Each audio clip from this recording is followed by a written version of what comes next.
Hello and welcome to today's webinar. I'm Rachel Winkle and I will be your host. We're going to consider how we can prepare for multicultural and multilingual training events, whether this is for a customer-facing training event, internal training, perhaps even an e-learning course or learning support resources. Within this webinar, there are several reflective tasks planned. You can pause when you reach a task to complete it in a time frame that suits you, or you could do the task at a later date if you prefer. This webinar has previously been run as a workshop, and I will share some of the responses received to give you inspiration and a chance to see how your reflections compare to your peers in the L&D industry. We're going to cover three main areas. Firstly, the challenge of running training for multicultural and multilingual audiences. Secondly, the common mistakes that can happen. And finally, some best practices that I hope will help you moving forwards. So, I believe there are two overarching challenges faced by trainers working with global learners, which I feel are relevant for those working across the L&D and instructional design space. Firstly, the transfer of knowledge and information between different regions. And secondly, developing effective training to meet the differing needs and goals of these specific regions. Now, McKinsey recently interviewed 300 global companies and concluded that only a few of these companies actually believed they were any good at transferring knowledge and information from one region to another. And secondly, less than half of these companies were confident of the effectiveness of that training and development for those different regions. In the L&D space, we may be working with different cultures, different languages, different institutional contexts, and even different industries. So we've got lots to think about. Okay, time for our first task. I would like you to complete a short Mentimeter to reflect on questions. You can pause the video now, or you can join the Mentimeter using the code or the QR code. Or if you prefer, you can move on to the next slide with me to reveal the questions from the Mentimeter and pause the video there and write down your answers. So the questions within the Mentimeter are, firstly, what do you think are the most common mistakes in multicultural training events? Secondly, what are the most common mistakes in multilingual training events? And finally, for you, which is more challenging to prepare for, a multicultural training event or a multilingual training event? Let's take a look at what other participants answered to these questions. This will give you a chance to see how your peers responded in comparison to what your answers are. So for the first question, what are the most common mistakes in multicultural training events? I previously received answers like misunderstandings, confusion due to language, finding common ground, knowing the cultural differences that exist. I think this is a really important one. Respect that can take different forms. A lot of different cultures with different needs, which we have mentioned previously. And finally, being able to relate to the other culture, which I also think can be quite challenging, especially if the cultures are very different that you come from.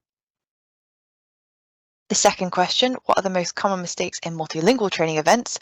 Here I received responses such as communicating difficult concepts, very challenging when you're speaking in different languages, knowing that some phrases don't translate well, checking for understanding can also be more challenging, ensuring you're understood, so a similar answer there, and also knowing what words are inappropriate to use. Great answers. And finally, which is more challenging in your opinion to prepare for, a multicultural audience or a multilingual audience? In the workshop I led previously, the most popular answer was multilingual, but that's not to say that that's the same for everyone. And I think this leads nicely into the common mistakes shared by Ingenuity in their 2023 report, which we're going to look at now. And this is not to say that you are making these mistakes, but I think it's useful to share these common pitfalls so that we're all aware of them and that we can be mindful of them in future training events with global customers. Let's start with a few general mistakes. So I think it's crucial to all training events, but even more important when you're training across cultures and across languages. For example,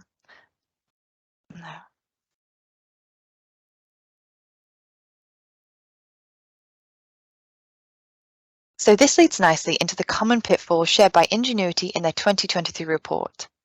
This is not to say that you're making these mistakes, but I think it is useful to share the common pitfalls so we are all aware of them and we can be mindful of them for our future training events with global customers or clients, or internal training. Let's start with a few general mistakes. I think these are crucial to all training events, but even more important when training across cultures and languages. Firstly, not including the learner in the training development. In the case of my team, this will be designing a training event without conducting a training needs analysis on the attendees and gaining answers to questions like, who will be attending? Who is the key audience? What is the level of English? Or do they speak English as an additional language? This can influence, firstly, the pace of the training, if the trainer needs to plan the training in English. Secondly, the amount of time needed to engage with a platform, a product, a concept, perhaps a theory. Have they used a platform before? What was their experience? Have they worked with a similar platform, process, or perhaps concept before? Will their behavior need to change in order to use a platform, to follow a process, or to understand a theory? What are the benefits of them attending the training that you're offering? Secondly, not understanding the audience's motivation for example, purchasing a product or engaging in a process. And what's their motivation for following through on the training that you're giving to them? What's the motivation for completing the training in the first place? Understanding these motivations will be crucial to tailoring the training to meet their needs.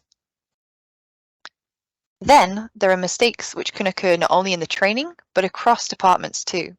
I think these are useful to be aware of, as they can be planned for and managed by a trainer if given the time and focus, and they can support other teams such as a sales team, a marketing team, an editorial team, or even product innovation. So firstly, cultural differences. These can vary a lot between different countries, even neighbouring countries, for example, cultural differences between the UK and France, which are very close.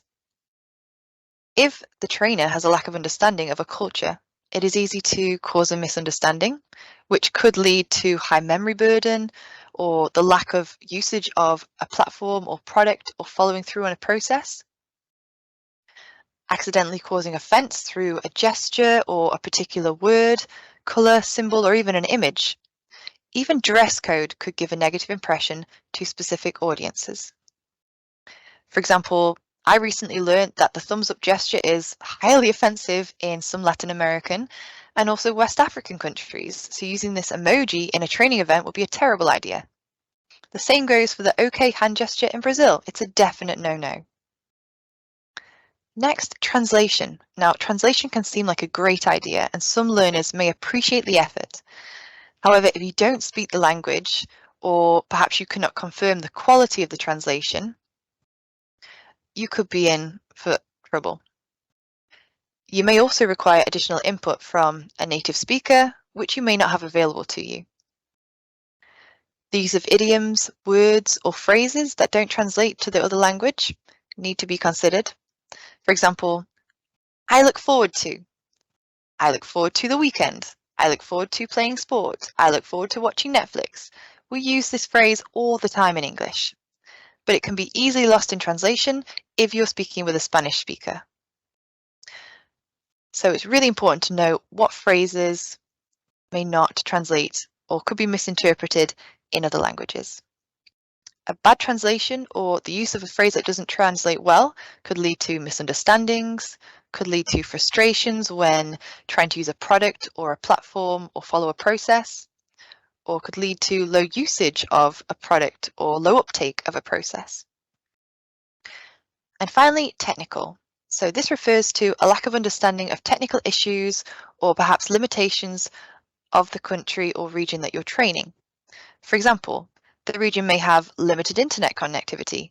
Maybe this will affect your training webinars or perhaps sending over resources. There could also be limitations to access to the resources on your LMS. So you need to be really aware of what their internet standards are and how connectivity might affect those. Also, things like specific websites could be blocked, like YouTube. So video content might not be accessible, and this can spread across lots of different types of resources that you're using. So it's good to speak to, for example, HR and IT in that region and find out what issues might affect your training and or resources or e-learning courses. So let's return briefly to the Mentimeter. I would like you to reflect on your experiences to date and also how you're currently supporting multicultural and multilingual audiences. Again, you can pause the video here or during the Mentimeter. We're going to move on to the next slide now so I can reveal the questions to you. And if you're completing this task without the Mentimeter, you can pause the video now. So the first question is, which have you experienced when preparing for or during a training event? And there's a few different things to consider. For example, difficulty including attendees in the preparation, differing motivations, misunderstanding or causing offense, technical challenges, and language barriers. And the second question, what support do you currently offer to a multicultural and a multilingual audience? Let's take a look at other ratings, as this will give you a chance to see how your experiences compare to your peers. So here we can see the responses to what other peers have experienced during training events. So we can see there's quite a lot of people have experienced differing motivations from one audience to another in different regions. And then also language barriers have been faced. So perhaps a specific concept has not been understood and the trainers had to alter their training to try and reiterate the point in a different way. We've also had a range of people who've had difficulty with including attendees in preparation. There may be some blockers for different reasons.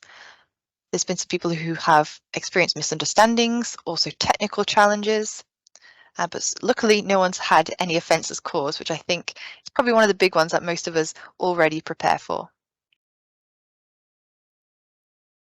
And secondly, what support do you currently offer in multicultural and multilingual events? Let's see what other people said they're currently doing. So some people provide handouts with keynotes highlighted. I think this is a great resource because some people prefer to read information and they are able to engage with it more when it's in their second language. Sharing a recording of an event, which is great, and a lot of recording systems now offer a transcription, which I think also really helps for people who speak a different language to engage with the content being shared. Using lots of imagery, absolutely, including the transcript, like I just mentioned. Sending the presentation ahead of time, I think this is a great idea.